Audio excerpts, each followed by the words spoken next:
Well, hey gang, how are you doing? Jonathan here for Tailhunter Sportfishing, and it's time once again for the Mexican Minute, La Paz video fishing report, coming to you from La Paz, Baja, Mexico, and then covering all of the fishing action for our Tailhunter Sportfishing fleet for the dates of the 10th of August through the 17th of August 2021. Wherever you are, hope you're doing well. Thank you so much for checking in. Thanks for spending some time with us, and please do us a big favor, subscribe, give us some thumbs up, give us some likes. We'd really appreciate it. So take a look at what we had this last week.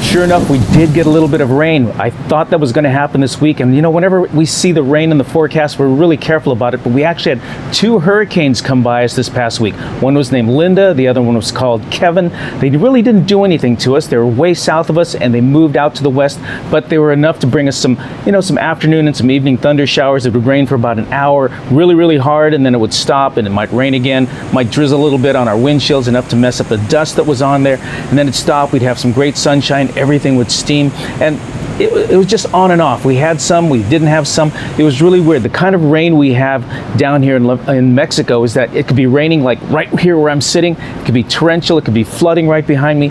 But then, you know, you can move a mile away and there's nothing. It's completely dry, or it rains there and not here.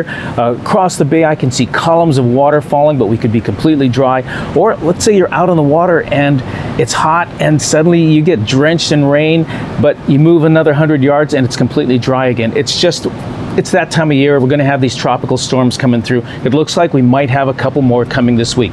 The good thing about it was there was no wind. Wind is what I'm more worried about. If it rains, we can still fish. It's not going to be all day. It's not torrential. It's not really bad.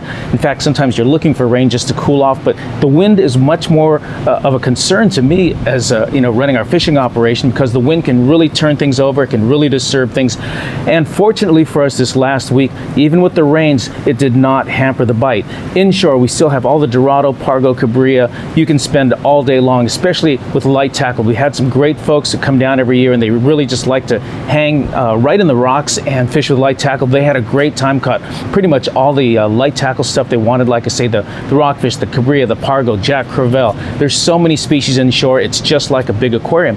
And again, it didn't really affect our Dorado bite. The Dorado have probably been, I don't know, 80% of the catch these days. And we're not seeing a lot of those big ones we had earlier in the season, but some fun 5, 10, 15, 20 pound fish. Great for families, great for a lot of the first timers or the folks who just, you know, they just want to have some fun out there. Enjoy some sunshine, catch some fish, put some in the cooler to bring home, also bring some over to our Tailhunter restaurant and have some cooked up for us. So that's the kind of fishing we pretty much had. There's still some marlin out there, still biting. Most folks don't want them, but what are you going to do when you're fishing for Dorado or you're fishing for something else?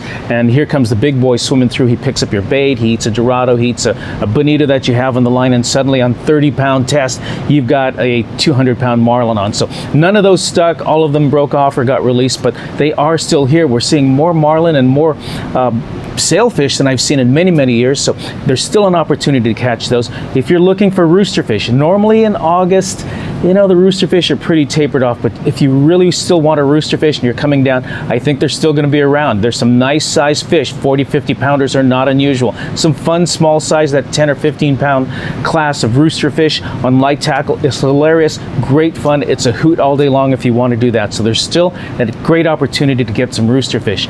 As for, you know, I know a lot of folks come down August, September, October looking for the tuna. I don't know what to tell you. Maybe they're going to show up. This could be the week. Who knows? Normally by now we're hooking tuna, and I really haven't seen any all year. Same with the wahoo. We get one or two every now and then. We all get excited, and then there's no wahoo anywhere. So wahoo and tuna have been MIA this year. Don't know where they are. Don't know when they're going to show up. It could be anytime. It could be not at all. Just want to be honest with you. Anyway, like I said, looks like we might have some more tropical storms coming this week. So I wouldn't be surprised if you get a little wet now and then, but nothing big on the horizon.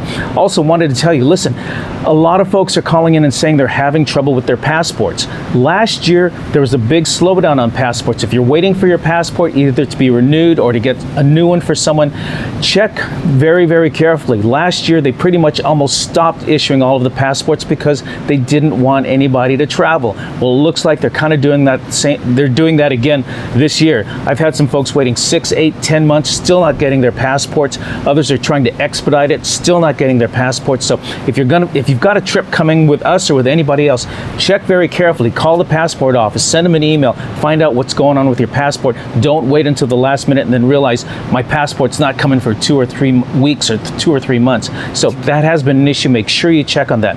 Anyway, in the meantime, I'm Jonathan for the Mexican Minute. That's going to wrap it up for this week. I really appreciate you checking in. Thank you very much. You take care of each other, and we'll catch you again next week.